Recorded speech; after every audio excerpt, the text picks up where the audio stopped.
আউযুবিল্লাহি মিনাশ শাইতানির রাজিম। বিসমিল্লাহির রহমানির রহিম। আমি রয়েছি মিজানুর রহমান। পাশে দেখতে পাচ্ছেন ধান, এটা অন্য একটা জাত। আর এ পাশে দেখতে পাচ্ছেন এটাকে বলা হয় আপনার পুলুয়া চাল তৈরি হয় যেই ধান, সেই ধানটা আপনারা দেখতে পাচ্ছেন। আর গাছের সাইজ কত উঁচু হয়েছে, লম্বা হয়েছে গাছ। এ ধানের চেয়েও এক হাত, পাশের ধানের চেয়েও এক হাত আপনার গাছ লম্বায় আছে। আপনারা দেখতে পারেন, আমি ভিডিও করে দেখাচ্ছি। দেখতে পাচ্ছেন এক হাত উঁচু হবে। আর এই যে দেখতে পাচ্ছেন এই ধানটা আপনার দুই প্রকারের, দুই জাত হয়। একটা হচ্ছে সাদা আর একটা হয়েছে কালো। এই যে এটা হয়েছে আপনার সাদা। ভালো করে লক্ষ্য করুন, দেখেন ধানটা। দাঁড়ান দেখাচ্ছি আমি। এই যে দেখেন,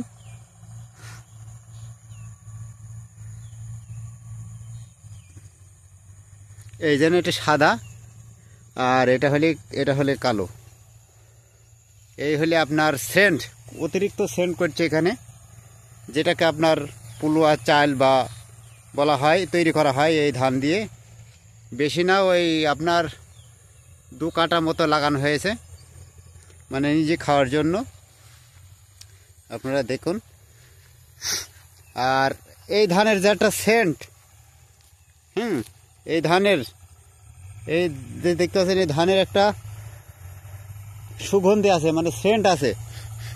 আপনারা এই ধান তো খেয়েছেন, এই চালের মানে পুলুয়া ভাত যারা খেয়েছেন তারাই বলতে পারবেন যে কি মানে ফাইন লাগে।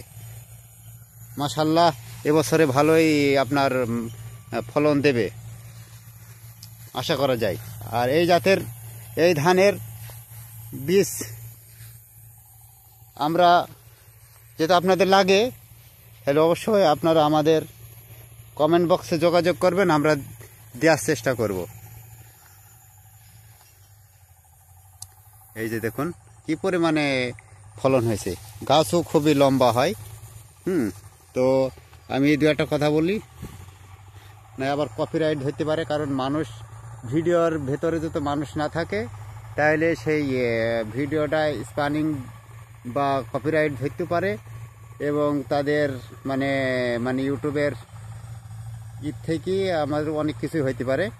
এই জন্য প্রতিটা ভিডিওর মাঝে ছবি দেওয়া ভালো, মানুষের একটা ছবি দেওয়া ভালো, কিন্তু আবার খারাপ ছবি না দেওয়া। খারাপ ছবি দিলে ভিডিও নষ্ট হয়ে যাবে। তো যেটাই করেন আপনার একটা ছবি থাকলে হবে মানুষের, সভ্য ছবি থাকতে হবে। তো এই যে আপনারা এই জাতের ধানের এই বীজ যদি আপনাদের লাগে, তাহলে আপনারা আমাদের সাথে যোগাযোগ করবেন। আমাদের ফোন নাম্বার 01790200219। আমি মিজানুর রহমান। আমি এই ধানের বীজ আমাদের কাছে আছে, যেহেতু লাগে আপনাদের, অবশ্যই আপনারা আমাকে ফোন দিবেন। আমার বাসা চুয়াডাঙ্গা জেলা, দামোদর থানার দুলাননগর গ্রাম। তো ভালো থাকবেন, অবশ্যই ভালো থাকবেন, সুস্থ থাকবেন। ধন্যবাদ।